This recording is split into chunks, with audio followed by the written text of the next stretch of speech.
Train accident हो गया, भगदड़ मच गई, इतने लोग मारे गए। प्लेन क्रैश हो गया, हेलीकॉप्टर क्रैश हो गया, कोई जिंदा नहीं बचा। पुल टूट गया, फ्लाईओवर गिर गया, मुआवजे का ऐलान हो गया, दोषियों पर कड़ी कार्रवाई की बात कही गई।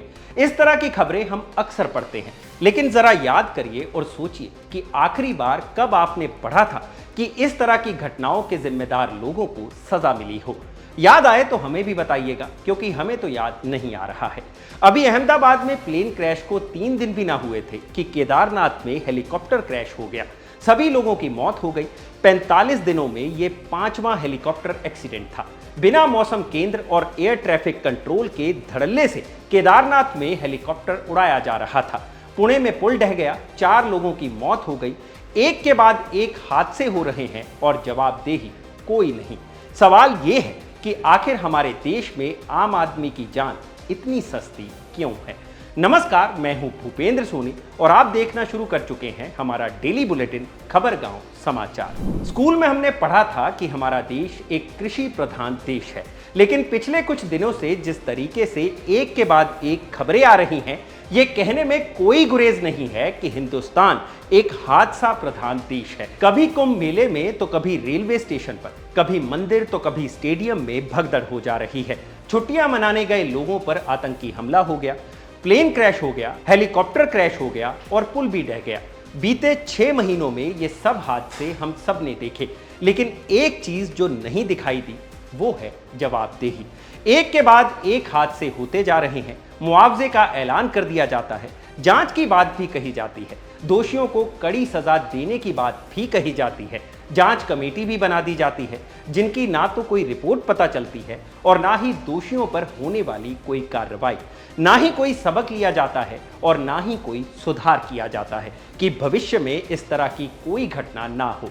होता है तो बस फिर से अगले हादसे का इंतजार। ताजा उदाहरण केदारनाथ का है, जहां एक हेलीकॉप्टर क्रैश में 7 लोगों की मौत हो गई। ऐसा नहीं है कि यह अचानक से हो गया। पिछले 40-45 दिनों में केदारनाथ क्षेत्र में यह 5वीं हेलीकॉप्टर दुर्घटना थी, जिनमें 13 लोगों की मौत हो चुकी है, लेकिन इसके बावजूद कोई कदम नहीं उठाया गया। नतीजा एक और हादसा। 15 जून को उत्तराखंड में केदारनाथ से गुप्त काशी के लिए आर्यन एविएशन के एक हेलीकॉप्टर ने उड़ान भरी। इस हेलीकॉप्टर में 7 लोग सवार थे। खराब मौसम, घना कोहरा और तेज हवाओं की वजह से हेलीकॉप्टर का संपर्क टूट गया और गौरीकुंड के जंगलों में यह क्रैश हो गया। हेलीकॉप्टर सवार सभी 7 लोगों की मौत हो गई। 12 जून को गुजरात में प्लेन क्रैश की घटना के 3 दिन बाद ही उत्तराखंड से यह खबर आई, जिसने लोगों का ध्यान खींचा और फिर पता चला कि पिछले 6 हफ्तों में 5 बार इस तरह की घटना हो चुकी है। 8 मई 2025 को यात्रियों को लेकर गंगोत्री जा रहा हेलीकॉप्टर उत्तरकाशी में गिर गया। इस घटना में 6 लोगों की मौत हो गई और एक व्यक्ति गंभीर रूप से घायल हो गया। 12 मई 2025 को एक हेलीकॉप्टर बद्रीनाथ से लौट रहा था। खराब दृश्यता की वजह से उखीमठ के एक स्कूल में इमरजेंसी लैंडिंग करनी पड़ी। मौसम ठीक हुआ तो हेलीकॉप्टर ने उड़ान भरी। जान माल का कोई नुकसान नहीं हुआ। 17 मई 2025 को एम्स ऋषिकेश से एक हेली एम्बुलेंस जो एक बीमार तीर्थ यात्री को एयरलिफ्ट करने के लिए केदारनाथ जा रही थी, लैंडिंग के समय क्रैश कर गई। हालांकि हेलीकॉप्टर में सवार सभी लोग सुरक्षित बच गए। 7 जून 2025 केदारनाथ जा रहे एक हेलीकॉप्टर में तकनीकी खराबी आ गई। हेलीकॉप्टर बेहद खतरनाक तरीके से इमारतों के करीब आ गया और इसका टेल रोटर यानी पिछला हिस्सा एक खड़ी कार पर जा गिरा। बीच हाईवे पर अचानक अनियंत्रित हेलीकॉप्टर को लैंड होते देख लोग दहशत में आ गए। इसमें सवार 5 तीर्थ यात्री सुरक्षित बाहर निकल आए, जबकि पायलट को मामूली चोटें आई। एक के बाद एक 5 हादसे हुए, लेकिन किसी ने इन हादसों की वजह पता करने की कोशिश नहीं की। लोगों की जान खतरे में डाल हेलीकॉप्टर कंपनियों ने अपना धंधा जारी रखा। सरकार ने भी आंख मूंद रखी थी।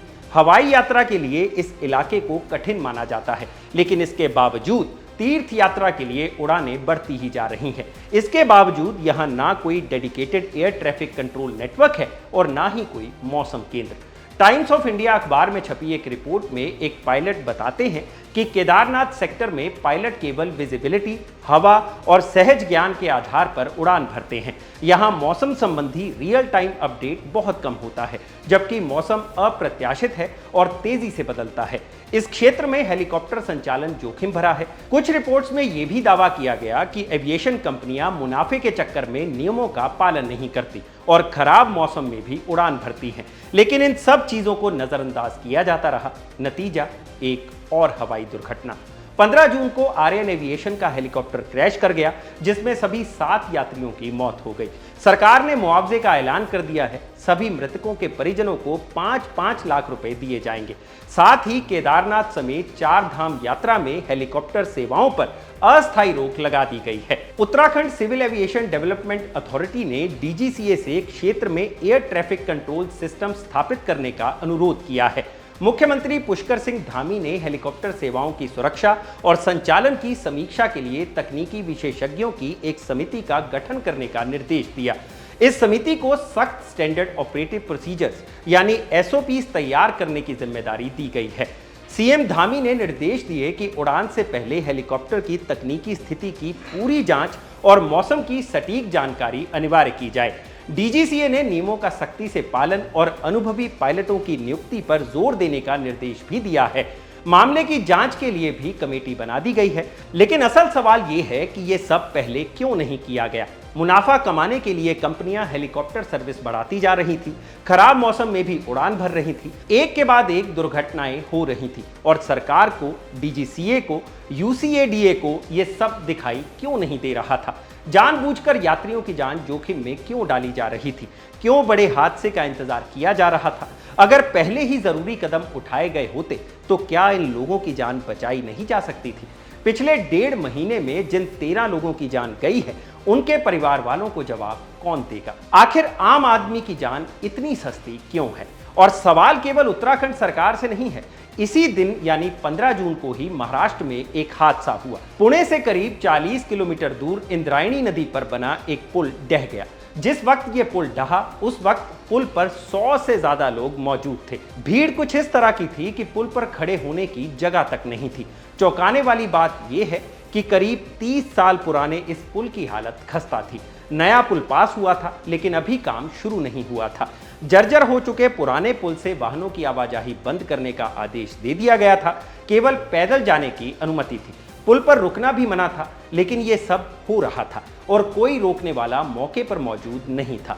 वो भी तब जब बारिश की वजह से नदी में बहाव भी तेज था। इस पुल के आसपास बारिश के मौसम में बड़ी संख्या में टूरिस्ट आते हैं। 15 जून को भी आए थे।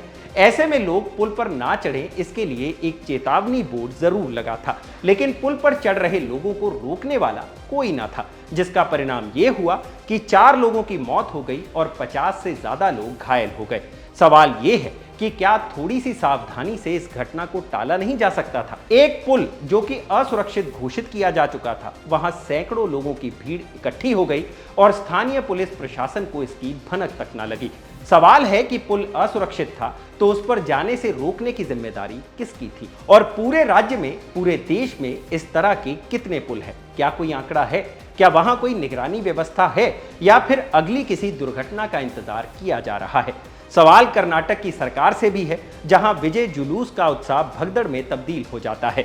सरकार के मंत्री संतरी खिलाड़ियों की आव भगत और फोटो खिंचवाने में लगे रहते हैं और स्टेडियम के बाहर इकट्ठी भीड़ अनियंत्रित हो जाती है। 4 जून को बेंगलुरु के चिन्नास्वामी स्टेडियम के बाहर लाखों की भीड़ इकट्ठा हो गई, क्योंकि 18 साल में पहली बार बेंगलुरु की टीम ने ट्रॉफी जीती थी। टीम की ओर से फ्री पास की घोषणा की गई। 35,000 लोगों की क्षमता वाले स्टेडियम के बाहर 2 लाख से ज्यादा लोग आ गए और प्रशासन इसके लिए बिल्कुल तैयार नहीं था। ना कोई बैरिकेडिंग, ना कोई इमरजेंसी एग्जिट और ना ही कोई मेडिकल फैसिलिटी।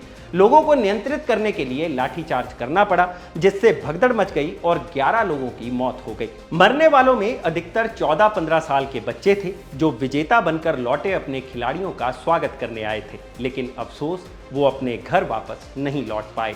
फिर से मुआवजे का ऐलान हुआ, दोषियों पर कड़ी कार्रवाई की बात कही गई और फिर एक दूसरे को जिम्मेदार बताकर पल्ला झाड़ने का कार्यक्रम शुरू हो गया। कोई सरकार को जिम्मेदार बता रहा तो कोई टीम मैनेजमेंट को, कोई पलटकर पूछ रहा कि फला राज्य में भी तो भगदड़ हुई थी, वहां मुख्यमंत्री ने जिम्मेदारी ली थी क्या? लेकिन ये कोई नहीं बता रहा कि भीड़ मैनेज करना किसकी जिम्मेदारी थी। इतनी बड़ी संख्या में लोगों को एक जगह इकट्ठा होने से रोकना किसकी जिम्मेदारी थी? इतनी बड़ी संख्या में लोग इकट्ठा हो गए और सरकार को पता तक ना चला, तो ये फिर किसका फेलियर है? किसकी जवाबदेही है? कोई जवाब नहीं है। इससे पहले 29 जनवरी को प्रयागराज कुंभ में और 16 फरवरी को नई दिल्ली रेलवे स्टेशन पर भी भगदड़ हुई थी। रेलवे स्टेशन पर तो 18 लोगों की मौत की खबर आई, लेकिन कुंभ में कितने लोगों की मौत हुई यही नहीं पता चल पाया। हादसे के जिम्मेदारों की पहचान और उन्हें सजा तो बहुत दूर की बात है। हाल ही में बीबीसी की रिपोर्ट में बताया गया कि हादसे में कम से कम 82 लोगों की मौत हुई है, लेकिन वास्तविक संख्या क्या है किसी को नहीं पता। जवाबदेही तय करना तो बहुत दूर की बात है। आखिर में सवाल एक बार फिर से वही है, हादसे के बाद जवाबदेही के नाम पर चुप्पी क्यों ओढ़ ली जाती है? हादसे की जिम्मेदारों को सजा क्यों नहीं मिलती? क्यों फिर से अगले हादसे का इंतजार किया जाता है? आखिर आम आदमी की जान इतनी सस्ती क्यों है? आपका इस बारे में क्या कहना है, हमें कमेंट सेक्शन में जरूर बताएं। आज के खबरगांव समाचार में बस इतना ही। इस खबरगांव समाचार को लिखा था मेरे साथी गौरव शर्मा पांडे ने और इसे कैमरा के पीछे रिकॉर्ड किया है मेरी साथी निवेदिता ने। आप देख रहे हैं खबरगांव। शुक्रिया।